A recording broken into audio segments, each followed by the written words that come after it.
हरिद्वार के विद्वान ज्योतिषी पंडित श्रीधर शास्त्री बताते हैं कि साल 2024 में पितृपक्ष की शुरुआत भाद्रपद की पूर्णिमा 18 सितंबर से शुरू होकर अश्विन मास की अमावस्या 2 अक्टूबर तक चलेंगे।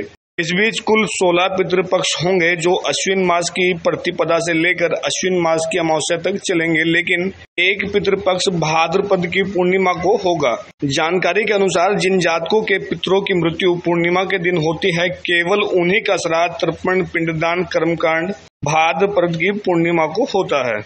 और क्या कुछ कहते हैं हरिद्वार के विद्वान ज्योतिषी, सुनिए। श्राद्ध पक्ष है तो इसको कनागत भी कहते हैं गांव की भाषा में। तो कनागत का अभिप्राय होता है कन्या आगत है, कनागत है। तो कन्या के जब सूर्य होते हैं, थोड़ा गर्मी का प्रभाव कम होने लगता है, तो कनागत को ही श्राद्ध भी कहते हैं।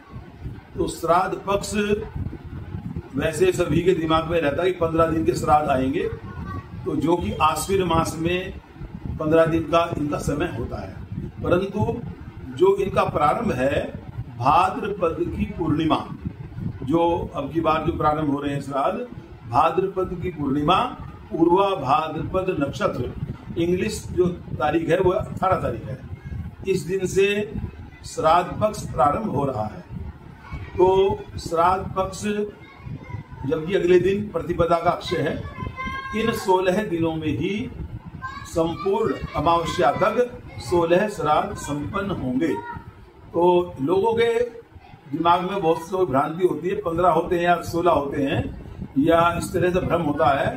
तो 16 दिन का ये समय होता है, मतलब पूर्णिमा से लेकर अमावस्या तक सभी तिथियां इसमें आ जाती हैं। और जितने भी हमारे प्राणी हैं, मनुष्य हैं इसमें हमारे वही मृत्युलोक में, तो उन सब की तिथि इन 16 दिन में आ जाती है।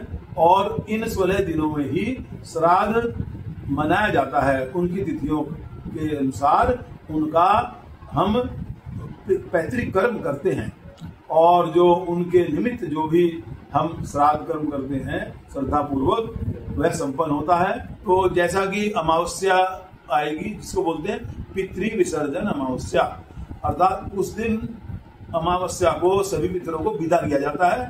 और जो जिसका उस दिन श्राद्ध भी है उसका भी श्राद्ध उस दिन मनाते हैं और उसका उनको तिलांजलि देते हैं। तो उस दिन जो भूले भटके व्यक्ति रह जाते हैं, उनका भी उस दिन ये श्राद्ध करना चाहिए